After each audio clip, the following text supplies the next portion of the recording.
ಏನಂತಂದರೆ ನಾವು ಚಿಕ್ಕವರಿಂದ ಋತುಸ್ಪರ್ಶ ನೋಡ್ತಾ ಇದ್ದೆ.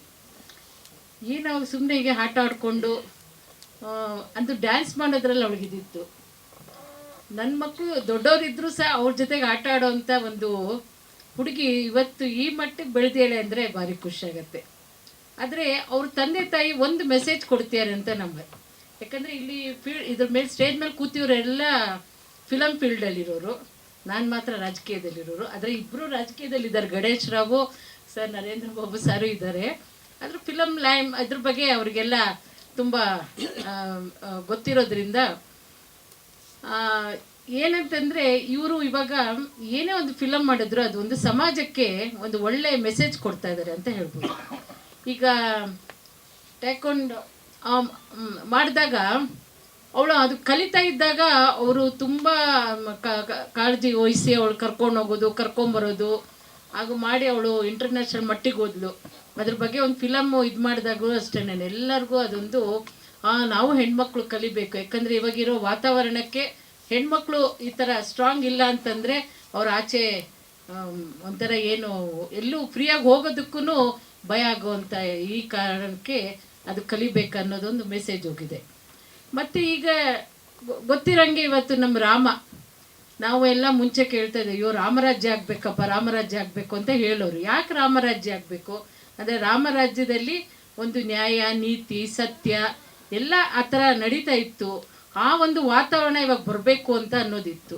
ಹಾಗಾಗಿ ನಾವೆಲ್ಲ ಕನಸು ಕಂಡಂಗೆ 500 ವರ್ಷದ ಒಂದು ಇತಿಹಾಸ ಕಂಡಂತೆ ಒಂದು ಅಯೋಧ್ಯ UPನಲ್ಲಿ ಬಾಲರಾಮನ ಒಂದು ವಿಗ್ರಹ ಪ್ರತಿಷ್ಠಾಪನೆ ಆಯಿತು. ಇವತ್ತು ನೋಡಿದ್ರೆ ನಾವು ಕೋಟ್ಯಾಂತರ ಜನ ಅಲ್ಲಿ ಹೋಗಿ ರಾಮನ ಆಶೀರ್ವಾದ ತಗೊಂಡಿದ್ದಾರೆ. ಇದು ಎಲ್ಲದಕ್ಕೂ ಕಾರಣಕರ್ತರಾದ್ರ ನಮ್ಮ ನರೇಂದ್ರ ಮೋದಿಜಿ ಅವ್ರಿಗೂ ಇವತ್ತು ನಾವೆಲ್ಲರೂ ಒಂದು ಅಭಿನಂದನೆ ಸಲ್ಲಿಸಬೇಕು. ಯಾಕಂದರೆ ಇವತ್ತು ಯಾವುದೋ ಸಾಧ್ಯ ಇಲ್ಲ ಅನ್ನೋ ಒಂದು ಇದರಲ್ಲಿ ಇವತ್ತು ನಿಂತ್ಕೊಂಡು ಇವತ್ತು ಜನರ ವಿರೋಧ ನೋಡಿ. ಕುಂಭಮೇಳನೂ ಅಷ್ಟೇ, ಇವತ್ತು ಕುಂಭಮೇಳದಲ್ಲಿ ನಮ್ಮ ಸನಾತನ ಧರ್ಮ ನಡೀತಿದೆ ಅನ್ನೋದಕ್ಕೆ ಯಾವುದೇ ರೀತಿ ಅನಾಹುತ ಆಗದೆ ಇವತ್ತು ಒಳ್ಳೆ ರೀತಿಯಲ್ಲಿ ಆಯಿತು.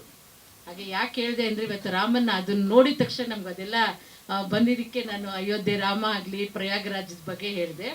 ಆದರೆ ಋತುಸ್ಪರ್ಶ ಒಂದು ಯಾಕಂದರೆ ನಾವು ಚಿಕ್ಕದಾಗಿಂದ ಅವಳು ನೋಡ್ತಾ ಇದ್ದು ಇವತ್ತು ಈ ಮಟ್ಟಿಗೆ ಬೆಳೆದೇಳೆ ಅಂತಂದರೆ ಒಂದು ಅವಳ ಶ್ರದ್ಧೆ ಮತ್ತು ತಂದೆ ತಾಯಿಗಳ ಒಂದು ಆಸೆಯನ್ನು ಪೂರೈಸ್ತಾಳೆ ಮತ್ತು ಅವಳ ಒಂದು ಆಕಾಂಕ್ಷೆಯನ್ನು ನೆರವೇರಿಸ್ತಾಳೆ.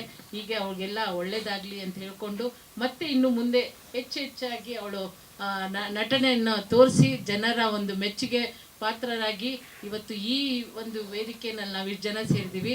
ಇದೇ ರೀತಿ ಎಲ್ಲ ಒಂದು ಅವಳ ಒಂದು ನಟನೆಯನ್ನು ಒಂದು ಅತಿ ಅದ್ಭುತವಾಗಿ ಹೊಮ್ಮಲಿ. ಮತ್ತು ತಂದೆ ತಾಯಿ ಸುಮಿತಾ ಮತ್ತು ಪ್ರವೀಣ್ ಅವ್ರಿಗೂ ಅಭಿನಂದನೆ ಸಲ್ಲಿಸ್ತೀನಿ. ಮತ್ತು ನಮ್ಮ ನಿರ್ದೇಶಕರು ಅವರು ಅಷ್ಟೇ, ಮತ್ತು ಹಾಡು ಹೇಳಿದಂಥ ಅರ್ಚನಾನ ಮಾನಸ ಅವಳು. ಓಕೆ, ಎಲ್ಲರಿಗೂ ಶುಭ ಕೋರುತ್ತಾ ಈ ಸಂದರ್ಭದಲ್ಲಿ ನೀವು ಏನು ಹೆಚ್ಚು ಆಸಕ್ತಿ ವಹಿಸಿ ಇವತ್ತು ಈ ಥರ ರಾಮನ್ ಮಾಡ್ತಾ ಇದ್ದೀರೋ ಹಾಗೆ ಇನ್ನೂ ಹೆಚ್ಚೆಚ್ಚು ನಡೀಲಿ ಅಂತ ಈ ಸಂದರ್ಭದಲ್ಲಿ ಹೇಳ್ಕೊಂಡು ನಾನು ಮಾತು